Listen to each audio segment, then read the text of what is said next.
Hello everybody and welcome to another Stellaris video. Stellaris governments are some of the most underrated things in the game, as the bonuses they give and the effects on how you play your empires are very significant and often overlooked. So I decided to put every single one of them on a tier list so you guys can pick the better government types and have a better game. And we are starting off strong, and whoops, that is not what I meant to do. Let me go put that back. We're going to start off strong with democratic governments. Democratic governments are the bread and butter of multiplayer builds.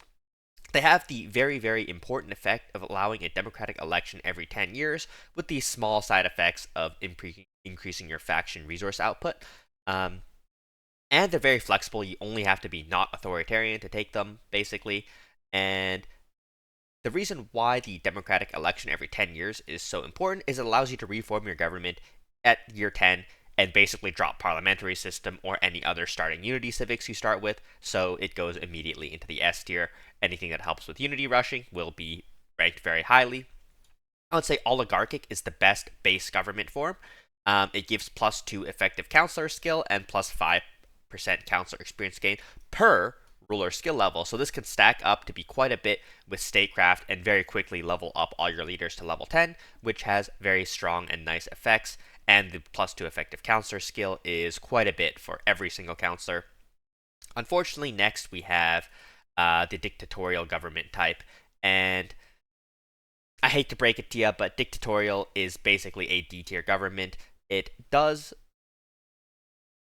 everything badly that you want it to do because it blocks you from egalitarian, which is one of the strongest ethics. It also gives you 25% ruler experience gain, where oligarchic gives every single one of your leaders experience gain. And edict fund and pop amenities usage are not important stats. So yeah, basically dictatorial is one of the hardest governments to unity rush with as well, because it blocks you from the likes of parliamentary and egalitarian, which can slow down your unity rush by like a good 20 to 30%, making it, in my opinion, the worst base government form in the game. Imperial, on the other hand, is also not much better, but at least the +10% resources from jobs in your capital system is somewhat nice, and influence can be hard to come by on some biological builds. But once again, also blocking egalitarian is a terrible trait to have for base government types. And then last but not least, we have Megacorp. Base Megacorp is okay. It's definitely it's better than the bottom two, but you usually would rather start with unity-focused civics that come with oligarchic or democratic, and then reform into Megacorp at year 10 or 20 or whenever you're getting closer to Ascension. So I wouldn't recommend it as a starting type, but there are some niche builds that can take advantage of Megacorp starting, so we're not going to give it the worst. I'll say Gestalt Machines is pretty solid, and a little bit of step above Gestalt Hive currently in the meta. Gestalt Hive is probably stronger than Gestalt Machine when combined with the likes of Overtuned Rushing, but Machine also has resource consolidation starting on a machine world, which even Hive doesn't have access to. So it's a bit of a toss-up, but I think Gestalt Machines have more crazy builds. They can go virtual rush, of course. So yeah, just the extra optionality there makes it better, and it also has Shroud Forge, which is one of the most unbelievably broken builds that doesn't have near infinite pop growth. So with that in mind, we're now on to the biological synthetic path. So essentially, when you take synthetics as biological empires, where you start with biological pop species, you end up getting with the synthetic authorities. And yeah, this is a path that is kind of rarely used these days, at least by me. So in one of my previous videos, I even forgot exactly what it did. But I did a little bit of review and I remember now. So one basically path is the physical path, which unlocks modularity traits. This is unlocked via situation.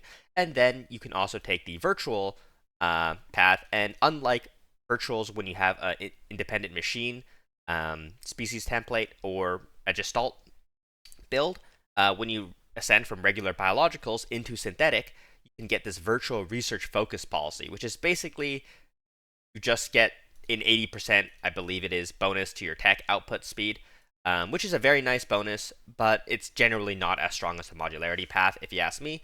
So do keep in mind when I'm rating these paths, it's going to be based around the fact that, synthetics is decently strong and that the physical path is better than the virtual path. So the virtual path bonuses would need to be bigger to be ranked higher than the democratic path. So with that being said, democratic transference is either strong A or low S tier. It's just giving really solid bonuses.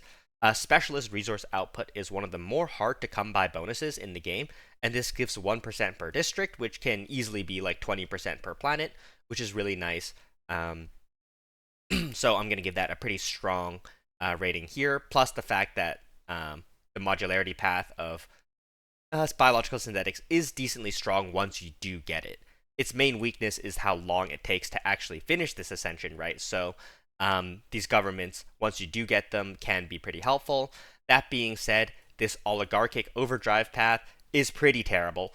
The only reason it doesn't go into the D tier is basically because the government type comes from being a physical path of synthetics, which is a strong path in general, but the actual bonus gives you almost nothing useful. Next, we have Dictatorial Manifold. And this is some actually really interesting bonuses, minus 50% district cost and upkeep, and plus 5 effective ruler skill, but negative 5% research is pretty bad. If any of these were build speed, I would rank this significantly higher, but there isn't, so I'm going to put it also in the C tier. You would just rather be democratic transference. Imperial feedback is much of the same thing, the Imperial version, where these are some nice bonuses here, right? Except, replaces the ruler council of plus 2% per skill level unity and plus 10% research experience gain per skill level is quite significant, right? However, with Imperial, it's just 1 leader, and this bonus is basically nothing, giving you science on leader death. You really don't want your leaders to be dying in the first place, so it probably goes like somewhere in between these three. And then Corporate Sapience. Corporate Sapience is probably one of the really, really, really strong options here. This is the Megacorp version, and because it unlocks the core computation focus policy, and this is a really ridiculous policy. If we take a look at what it does, core computation focus policy, it gives you stacking per civilian effects of job efficiency. Now, every time you've seen this pattern before, where you get a stacking effect per pop, it's always broken, 100% of the time. Straight to the S tier, probably the top. Yeah, like guys, do you remember how strong it is when you stack civilians with pleasure seekers, or when you stack civilians with the good old Shroud Shaper that was since nerfed, and you get infinite telepaths? Yeah, it is really, really powerful. So this goes straight to the S tier. I'm surprised I haven't seen any builds based around this, to be honest, before. But I might try it out. So anyhow, democratic surrogacy. Now remember, the virtual research focus policy is a much worse bonus than getting modularity traits. So even though sublight speed and ship build speed are amazing bonuses, the rest of these aren't so important. It's not as good. Maybe top of C tier. I don't even know if I could put it in B tier. Just maybe B tier. Ship build speed and sublight speed are very, very nice bonuses to have, especially for the combat effectiveness of your actual ships. So oligarchic supervision, negative 50% empire size is the main bonuses, and elite pop output is just such a negligible thing. Oligarchic overdrive, it's at the bottom here, right? Because I forgot to add it in at the beginning. Is this a D tier or bottom of C tier? I think it's only D tier relative to the fact that you're not the modular path of synthetics, which makes you worse in the first place. And well, these bonuses are just not that impactful. The next thing here we have is dictatorial indoctrination, another thing that gives you no bonuses that are important, and it gives you actual significant downsides as well. So yeah, probably another thing in the D tier. I'm not going to try to order it exactly. Next thing we have Imperial Transmission, plus 10% worker output, plus 2% unity per skill level. I'd say these bonuses are very intriguing. This is per ruler council effect, right? So this is per skill level. I believe the plus 5% daily regen are flat. which means this is a pretty good bonus, but not crazy because it doesn't give you very many economic bonuses. But this effect on ships would probably make fighting wars an absolute pleasure, as you never have to go back to repair. Your ships just heal back to full naturally. Your shields recharge. Everything would be amazing. And corporate recollection once again gets the insane core computation policy. However, it gives much worse other bonuses. No 10% trade, and you're the worst path. So this probably goes into the A tier. And yeah, I believe that is all the synthetic biological authorities. And now we're on to cybernetic authorities. So cybernetics are inherently weaker build path, right? So I want to rate them based purely on the bonuses they give, but I can't really do that. I have to also rate them based on the fact that you have to take a cybernetic ascension, and specifically a cybernetic ascension that does not come from cybernetic creed, which is a problem because cybernetic creed is one of the absolute best ways to play cybernetic ascension. So yeah, so do keep that in mind. Even if some of these give really crazy bonuses, plus 20% unity from factions, plus 10% specialist output, minus 15% empire size from pops, and the legislative chorus edict, which I honestly forget what it does. Let's just go ahead and check. Plus 25% council agenda speed and duration, which are solid bonuses as well. These are pretty solid bonuses, but this is a cybernetic ascension, so it can't really go into the S tier. Maybe it goes into the bottom of A tier, something like that. So yeah. And the next ascension we have is oligarchic overdrive. This gives some solid bonuses, plus 10% specialist output, and the battle royale edict gives you another 15% specialist resource output, and then 1 elite pop output. Per specialist pop is kind of cool. I kind of wish we had the opposite specialist output per elite pop, but it is what it is. About 25% specialist output is the main draw of this, and it's okay. Probably somewhere in the B tier, right? Maybe would be rated higher if it was a better build type. If this was modularity or something, right? Then it could probably go into the A tier. But it unfortunately isn't. Dictatorial Cybervision was a absolute merchant with this effect. 2.5% resources from cyborg pox per enforcer, but the main reason this was so strong is it was bugged and would cause a feedback loop that would consistently update the pops every time, and the increased pop efficiency of the enforcers would apply to themselves, then giving 2.5% more bonus, and would kind of just run away and become infinitely pop efficient. But I believe that was fixed, and if it hasn't, then it's still very, very strong and goes straight into the S tier. But I'm assuming it has been fixed, then it will be much, much weaker now, as stacking enforcers is really not practical for very small bonuses. So probably bottom of C tier, top of D tier, maybe even, because okay, great, you can get 40% cyborg pop efficiency. If you ran a planet with all enforcer jobs, then you would get maybe 100% pop efficiency. Well, great, now you're working a good chunk of your entire population in enforcer jobs, which don't do anything. So yeah, not the best. Also, the self-indictment protocol is not that effective. It just gives your pops a little bit of happiness and that kind of thing. Doesn't affect your output too much. Next, Imperial chipset. We get some experience boosting edicts, the rulership relic. If we take a look at these bonuses, plus 1 leader trait options, and the relic, a little bit of research speed, quite a bit actually, up to 25% is a decent amount, and plus 50% ruler experience gain. Those are some solid bonuses, except it giving no other real significant bonuses is a bit of a, sadness. No specialist bonuses here, making it a pretty weak ascension. I'm not sure I could put it at the bottom. You know what? I might swap it with Dictatorial Cybervision. Yeah, it does not. It's just not good. 25% research bonus is about the best you can get from that. So anyhow, next, corporate neurocommerce. This is probably the strongest cybernetic ascension in my opinion. The consumer insights edict gives 25% branch office value, very nice. Minus 25% branch office cost is not as big of a deal as that, but the biggest part of it is +1 trade from living standards.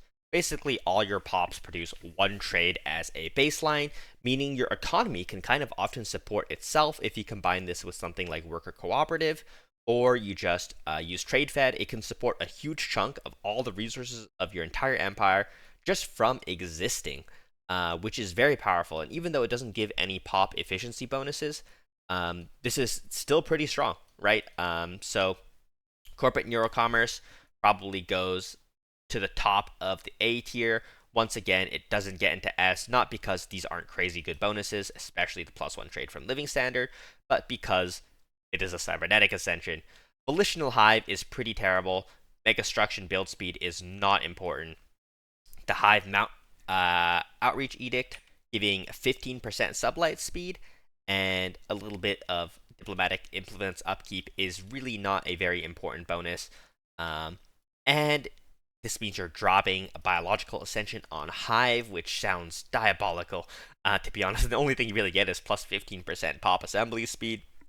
But generally speaking, on Hive, you're assembling pops a little bit too fast at some points in the first place.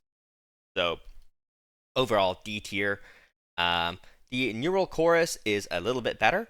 The Choral Harmony Edict gives a nice 10% bonus of resources from Cybernetic Pops, which is noticeable. And then plus 1.1 Unity per Cybernetic Pop means this basically solves all Unity problems for Hive, and you're gonna have a crazy amount of Hive Pops. These bonuses are really, really not effective at all. You don't really care about those.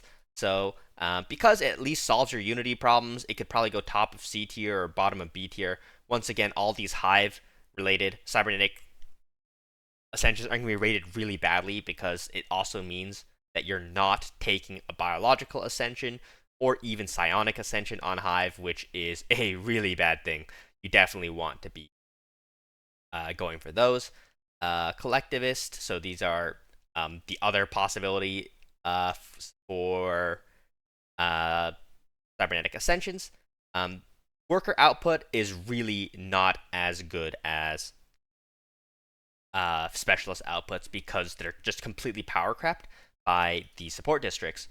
The edict you get access to, on the other hand, is pretty good. The self-preservation override gives plus 20% resources from cybernetic pops.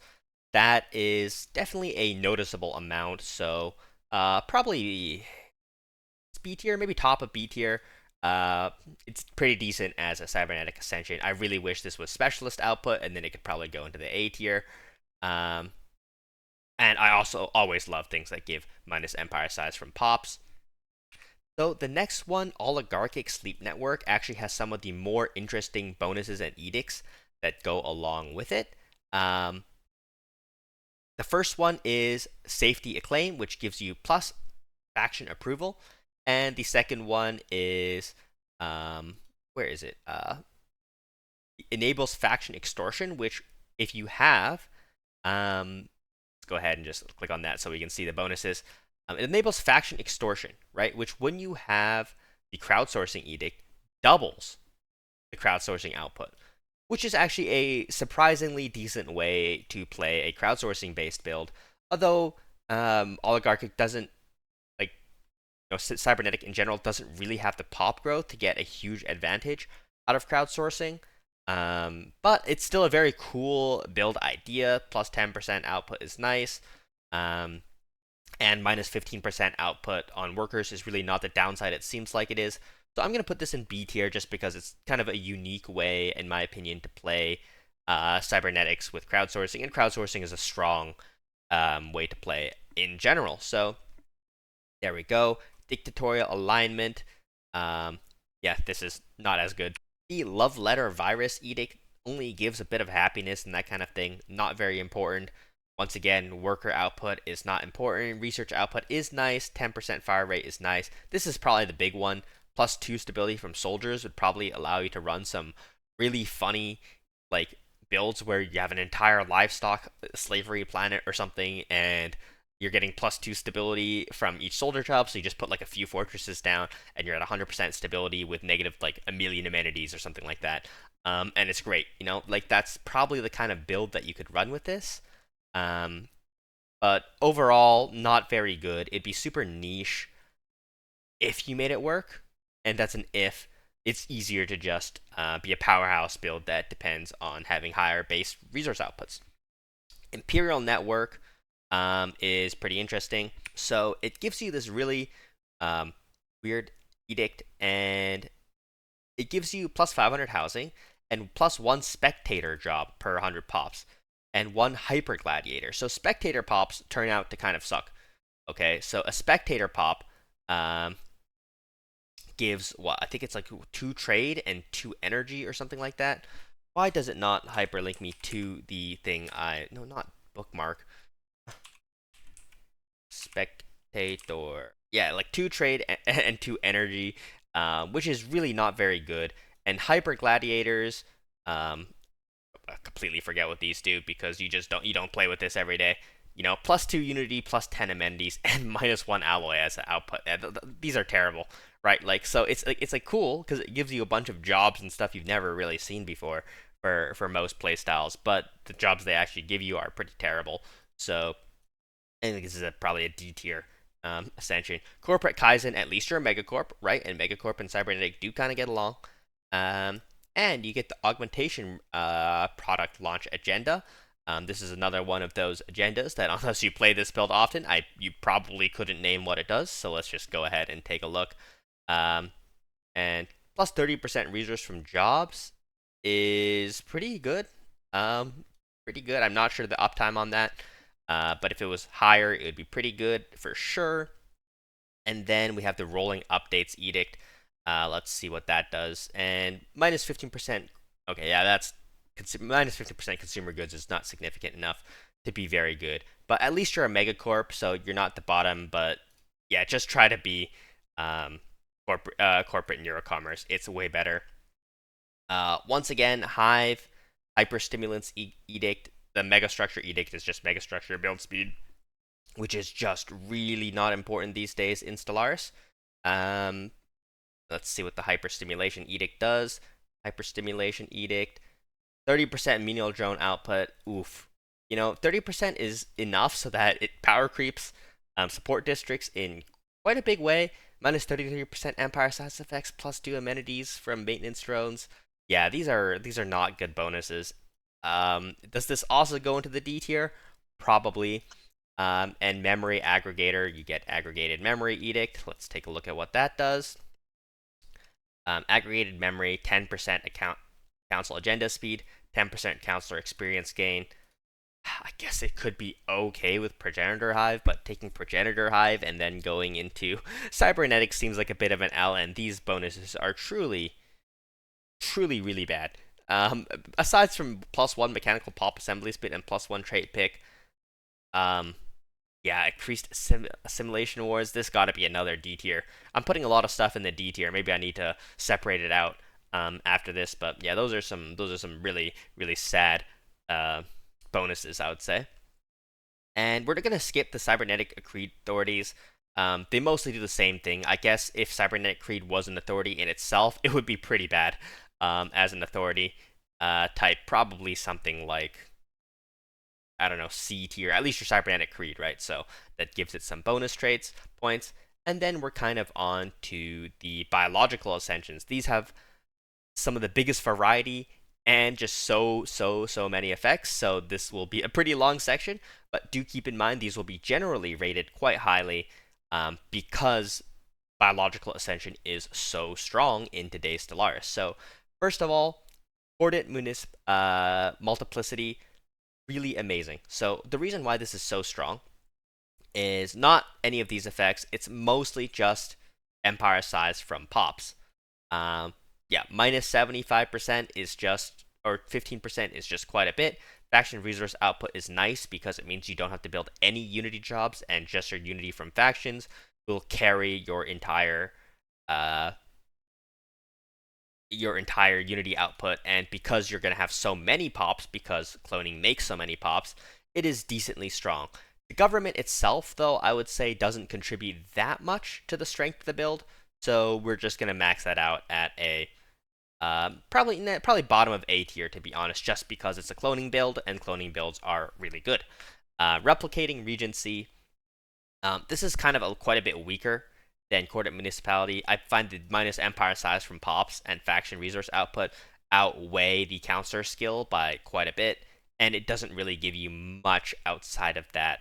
And do keep in mind, every single one of these do get the backup clone trait, so it's not really a big deal there. So I think this is what goes into the B tier. Yeah, and then we have homogeneous submission. 10% stability, 25% ruler experience gain, 100% authority and ethics gain, and access to genome tailoring policy. Okay, let's take a look at what the genome tailoring policy does. Don't you love it how it doesn't actually link you to the thing you clicked on, or was I lagging? Genome, sorry about this. Genome tailoring. Clone penalty. Oh, these are not good bonuses. 15% scientist experience game. Yeah, that's a very meaningless edict. No wonder I don't know what it does, because it doesn't do anything important. Yeah, this is basically like playing a Biosentient with no bonuses at all. These governments are basically being rated okay just because they're on cloning builds and nothing else. You know what? This is so bad that I might want to drag it down to the C tier. That is really not good. Hereditary continuity, 5% counselor empire no longer uses hears, so it's just like a leader based thing. Plus 5% ruler effective skill is like something. Maybe you can combine it with under one rule for some really funny effects, but other than that, pretty weak. So probably C tier. Don't know where in the C tier. Definitely not very good. Yeah, I can only no, but doesn't under one rule have to be dictatorial? Yeah, this or oh my gosh, what is the orange even? Again, it's Stellaris. Oh no. Yeah. Anyway, yeah, as you can see, I rarely ever use dictatorial and imperial. Yeah. I think orange is dictatorial. Yeah. Anyway, thankfully we're out of the real garbage ones, and now we're on to Megacorp ones. So let's take a look at the replication insurance. What does that do? Replication insurance. All right. Replication insurance gives us minus 50% clone counselor penalties. Very, very worthless. Okay. At least you're a Megacorp. That gives you small bonuses because, Megacorp buildings are quite powerful in general. So, plus 10% trade from clone vats is really not significant. I guess if you have like 5 clone vats on every planet, plus 50% trade is definitely noticeable. So, yeah, could be okay.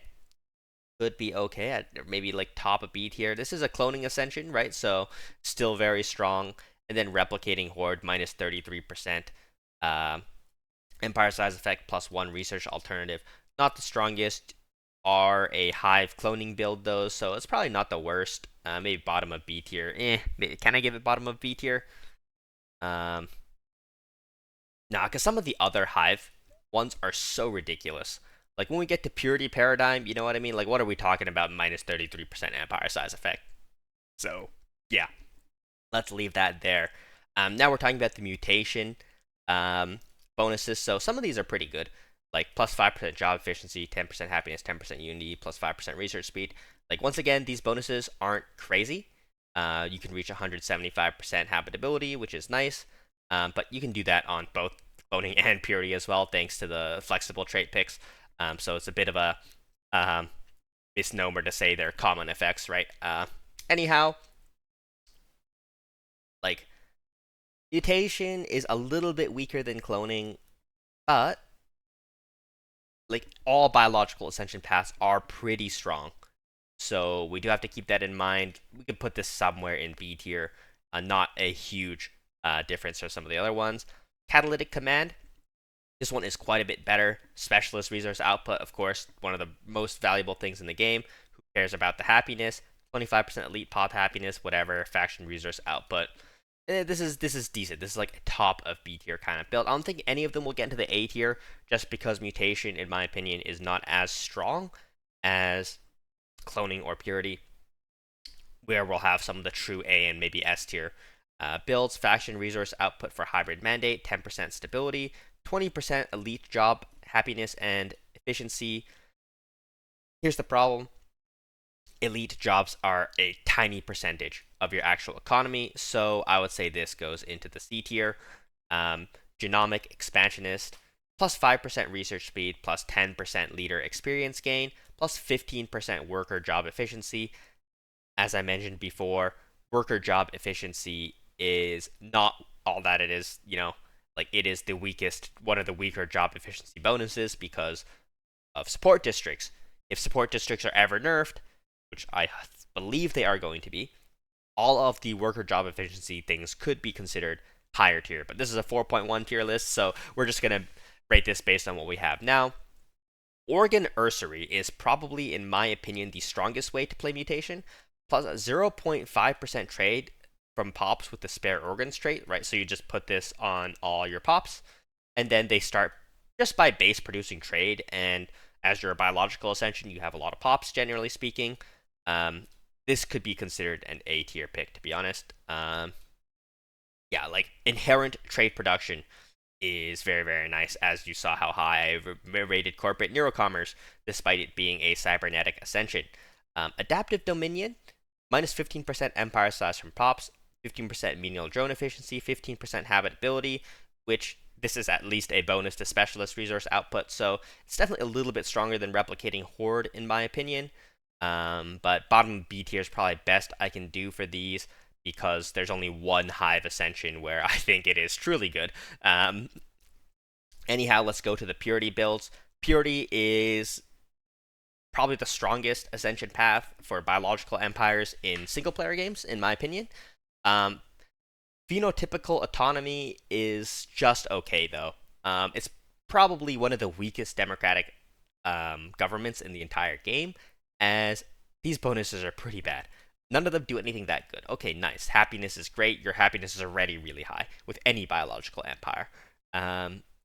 Leader upkeep, not important. Leader experience gain is already so high from having statecraft in most biological builds. It's nice, but not amazing. So even though purity is really good, this particular government in purity is like B tier at best. And then we have the king of the absolute king of governments, eugenic hierarchy, plus 1.25% job efficiency multiplied by species genetic perfection.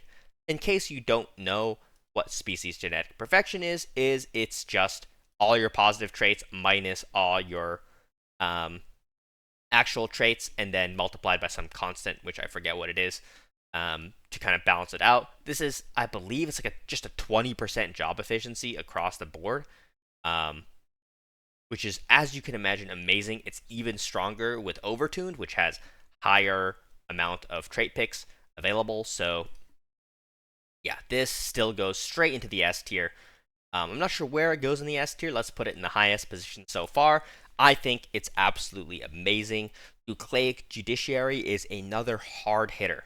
The only reason I wouldn't put it above eugenic hierarchy is because you start as, well, if you start as a dictatorial government, you're just never going to be as strong as an oligarchic start or a democratic start because you can't produce the same amount of unity through either parliamentary or just having species with the egalitarian trait. Like what's it called again?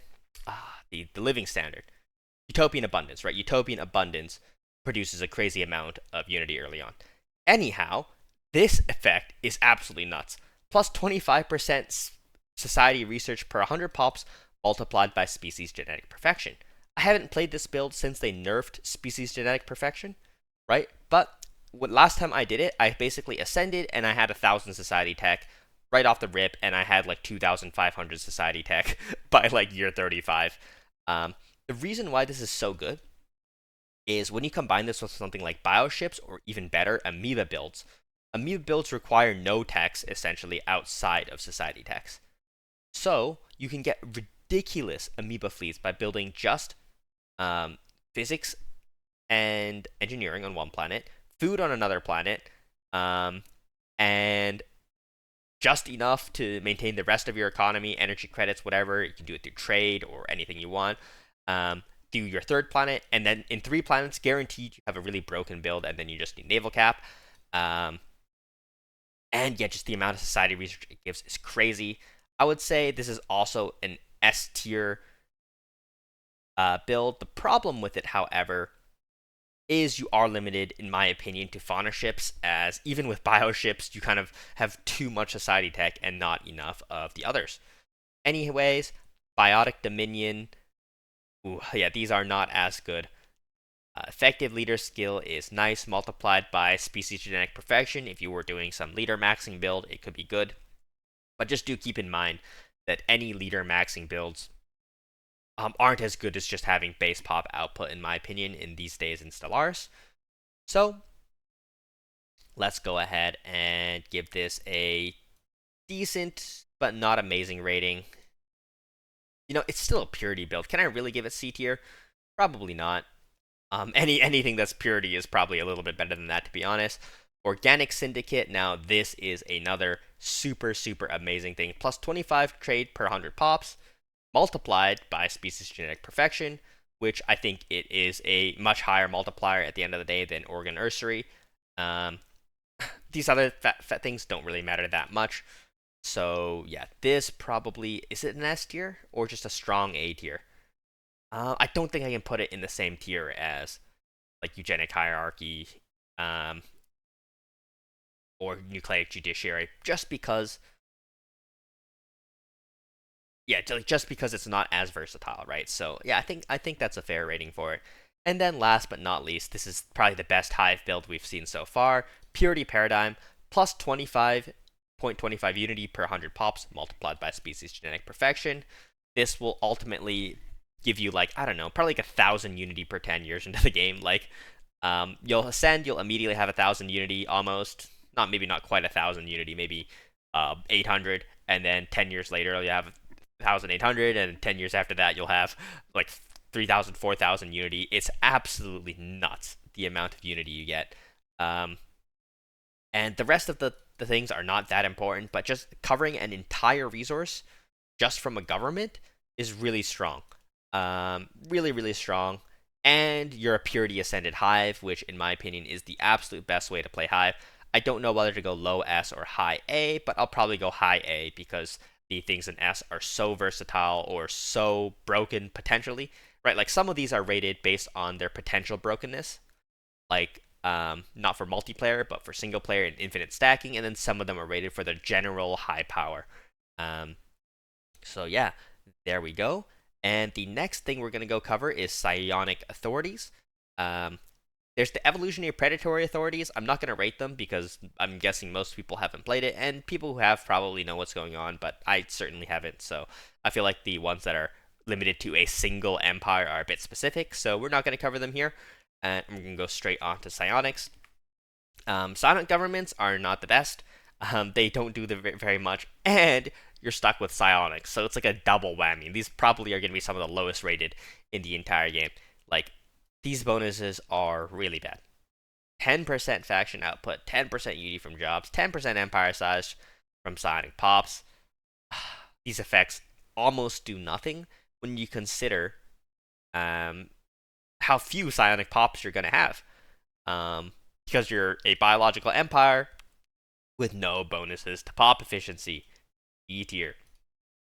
I don't even want to try to pronounce that. Leaders start with an additional negative trait. What are you doing, man? +2 leader starting skill level is nice.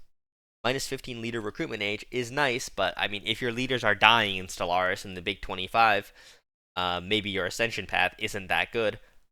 D tier again. Yeah, there's going to be a lot of psionic ascensions in D tier. Like Psionic, I'm sorry, I love Psionic. It's my favorite ascension path in the life of Stellaris, but it's so bad. It is so bad. Ordained Autocracy, +1 edict fund per telepath. plus 25% council agenda speed and council agenda cooldown, minus 25% bureaucratic upkeep. Do keep in mind these do increase the effectiveness of your psionic auras. Okay, so I guess that's pretty good. Maybe I need to put that in mind. I personally find psionic auras, with the basic exception of the composer of strands. What was it? The instrument of desire one. Okay, that's not what I'm talking about here. So the psionic auras, of course, give a different bonus based on what path you are. And in my opinion, the only one that is really worth kind of worrying about is the one that's on top. I think it's the Instrument of Desire. And that can give you infinite ascensions to your planet. It just ascends your planet every now and then. And that is one of the only truly effective psionic auras. So I guess I gotta rate all of these with that in mind. But yeah, so plus 25% psionic aura effectiveness if you're the Transcendent Path, plus 2 aura hyperlane rage. So I guess yeah, this side is generally could be considered a tiny bit stronger. But these give specialist job bonuses, so I mean that's nice. Like, I don't know, man. Like, yeah, these are just they're all gonna be rated badly. What can you do? But yeah, this looks like another D tier. What can I say? Here experience, envoy relations. At least we get 10% ruler job resources in capital system. Yay. Minus 20%. Why? Why? Looking at these just makes me sad. Like, the Psionic Choir didn't do anything either. Like, it didn't do anything. Like 25%, because 25% alloys is pretty good, I guess. Resources from farmers is also pretty good. So I guess, like, depending on your authority, those or like your patron, those are okay. But like, oh man. Oh man. These are just so sad. Unlocks, yeah. Oh, E tier. Man, why'd they have to do psionics dirty like this? Like, they were already bad. They came out, we got the Shroud Shaper, the one thing in the game that made them not terrible. And then they nerfed the Shroud Shaper. So they're back to being just, like, fun but terrible, except for Shroud Forge. Shroud Forge is amazing, but we haven't gotten to that yet. Anyhow, Board of Physicists, plus 2% trade per 100 telepath is something. Unlock Psionic Branch Office holdings, that's cool, I guess. Should I rate this a little bit higher just because it's a Megacorp and Megacorp can be played kind of in cool ways that other empires can't? Probably. I'm just going to do that. Psionic Nexus, I think the Hive ones are all going to be a little bit better.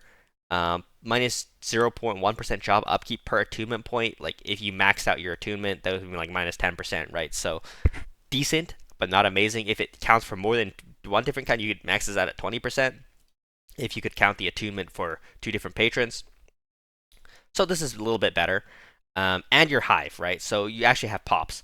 So, like, the Hive ones aren't going to be rated as bad. Same with the machine ones, because you actually have pops, where all the actual biological ones, you don't have pops. You have to do Conquest, but how are you going to do Conquest when you're weaker than everybody because you took 3 Ascension perks to ascend into Psionics, or your teachers, right, which is not the strongest origin. So anyway, this one is pretty good, actually. Psionic Grid, plus 1% Psionic Aura effectiveness per 100 telepaths. As I mentioned, the aura, when combined with the I always forget the name of it. The one on the top of the Psionic Grid, Instrument of Desire, right? Yeah, that one is actually quite good because you can get those free ascensions. Let's go ahead and rank that accordingly. Plus 10% complex drone efficiency as well, the most valuable one. Psionic Grid seems pretty good.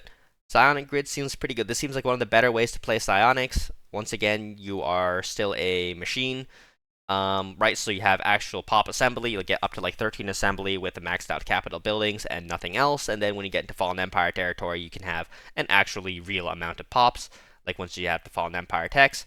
Transcendent Democracy, 40% faction resource output. This is okay when combined with the Cradle, but guess what?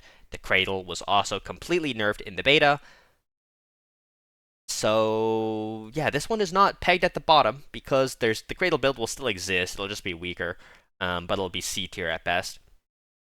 Transcendent Aristocracy, Aristocrat. That's hard to say. Wow, wow, like that is just terrible. 1% plus 1 effective leader skill, tiny bit of leader experience gain, and nothing else. And this doesn't even give you a bonus to your Psionic aura, which is, the effects of Psionic aura aren't great in the first place, right? I would say most of them give you pretty not meaningless, but pretty minor bonuses. And yeah, well, D tier. The D tier is not ordered, by the way. They're just kind of in there. 15% resource for enforcers and bureaucrats. Wow, thank you for not doing anything. D tier. Like Transcendent Imperium. Okay, it's 3% psionic aura effectiveness. Okay, that is something. You could stack that up to, like, I don't know, 30-40%. That's nice. A little bit of sublight speed. These are just for like leader level. Like I'm like stuttering. These are just like leader stuff. Not that important. 10%. Yeah, this one is not the worst. Maybe I can put this one in C tier because I'm tired of giving D tier as well. I'm getting a bit of D tier fatigue. This is actually nice. 2% trade per 100 telepaths. When you max that out, could give you a decent number of amount of trade bonuses. Once again, though, you're still a biological empire, so I can't give you much more than C because you have no pop growth at all. Good luck. 10% complex drone efficiency. At least. I mean, this has another 10% on top of it, right? Yeah, plus 10% from that. So you're getting into decent territory, with that. And you're a hive, so you have a real amount of pops, top of C tier. Transcendent Machine, 25% council, agenda speed, plus 0.1% research speed per attunement point. This is, once again, probably 10 to 20%. 33% Shroud Delve, pretty meaningless. This pop upkeep is pretty nasty, but once again, you are a machine, right? And then that means you have pops, so it's pretty good. And both of these are going to be rated a little bit biased because Shroud Forged exists, and Shroud Forged is absolutely amazing. So we're going to put this at the bottom of B tier. Definitely not as strong as this one, I think, with the Psionic aura effectiveness and the additional 10% complex drone efficiency. Although this gives like plus 20% by default, and then so maybe the Transcendent ones are just better in general. But I really do like the Psionic aura effectiveness. So yeah, that's how we're gonna rate the Psionic ones. These ones are also, I've had the least amount of time to play these. Of course, some of them might be better than expected when combined with some of the effects that you might be able to get from the ores and that kind of thing. As there's definitely a lot of interactions in there still. It's hard to know what all of them are doing and if they're all good or bad. And oh yeah, that's the entire tier list, eh? Like I feel like there was more. I feel like there was more government types, but I guess that is it. Yeah, that is all the government types. Pretty crazy. So, wait, what do when you go modularity ascension or like nanotech? What kind of governments do you get with them? Are you just still a regular Gestalt Empire at the end, or like a regular? Huh. I never thought about it. Or do you get one of these? Or do you get one of the? Oh yeah, you probably get one of the individualist machine ascensions. You probably get one of these, maybe. I don't even know. Anyhow, thank you guys for watching this video. Yeah, towards the end there with a lot of the Psionic, a lot of assumptions are being made because there's just too many interactions to think about, but a lot of them are just rated on the fact that you have no pop growth, so if the bonuses aren't amazing looking, they're not amazing government types. So I'm pretty happy with this list overall. Let me know what you guys agree and disagree with in the comments. And I will see you guys next time. Peace.